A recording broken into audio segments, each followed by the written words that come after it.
In today's lecture, we will discuss the costs associated with borrowing. We will cover both housing and automobile decisions. Let's get started. First, when making auto and housing decisions, you should always ask questions like, what do you need? What can you afford? And should you lease or buy? We will begin with housing decisions. The types of housing include a single-family home, a townhouse, a condo, or an apartment. When you consider how much you can afford, you should compare rental costs with ownership costs. Whether you should rent or buy depends on your lifestyle and different costs associated with the options. For example, you should consider utility bills, maintenance costs, and insurance costs. The costs associated with renting include monthly rent, renter's insurance premium, and security deposit. The costs associated with home ownership include one-time expenses and ongoing expenses. One-time expenses include the down payment and closing costs. Ongoing expenses typically include four main parts, which we call principal, interest, taxes, and insurance. And you should also consider utility bills and maintenance expenses. Lenders often require home buyers to meet two basic affordability ratios. These ratios will determine how much you can borrow. The first ratio is the mortgage debt service ratio. You calculate this ratio by dividing monthly mortgage repayments by gross monthly income. Monthly mortgage repayments include principal, interest, property taxes, and homeowner's insurance. The second ratio is the debt payment ratio. You calculate this ratio by dividing total monthly debt repayments, including mortgage repayments, by monthly income.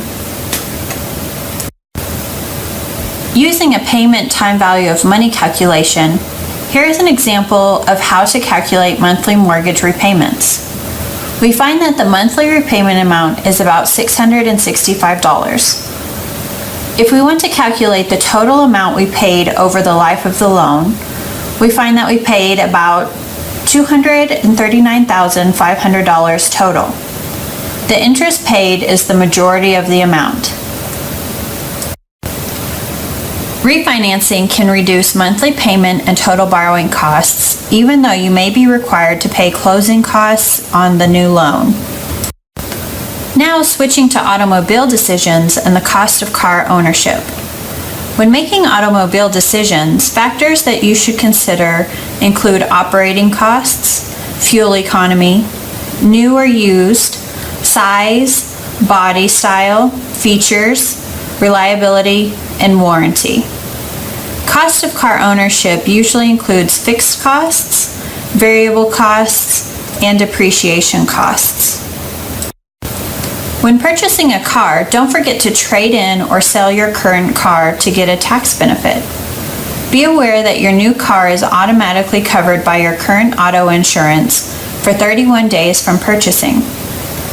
Here is an example of how much loan you can afford. When determining if you should lease or buy, there are several things to consider.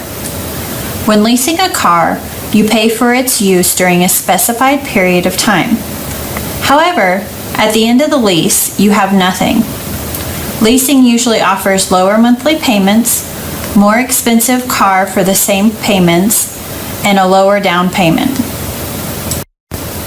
Although there are benefits to leasing, there are also costs associated with leasing a car.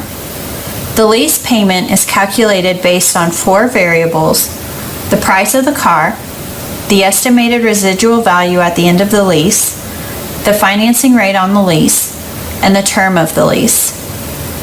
If the car depreciates more than expected, assuming that the reduction was not due to your mistreatment of the car, there are two options depending on the lease type. First, for closed-end lease types, you can walk away from the car when the lease is over, but there might be a penalty for early cancellation. Second, for open-end lease, you will have to pay more at the end if the depreciation was greater than expected. Payment is based on the car's residual value. Upon return, you may pay the difference if the car's worth is less than estimated. When paying installment loans like housing, auto, and student loans, you must calculate the remaining balance using amortization. Since a portion of the payment goes to interest and the remaining goes to principal, you must account for the difference. You can calculate this amount using your financial calculator, a spreadsheet, or an online amortization calculator.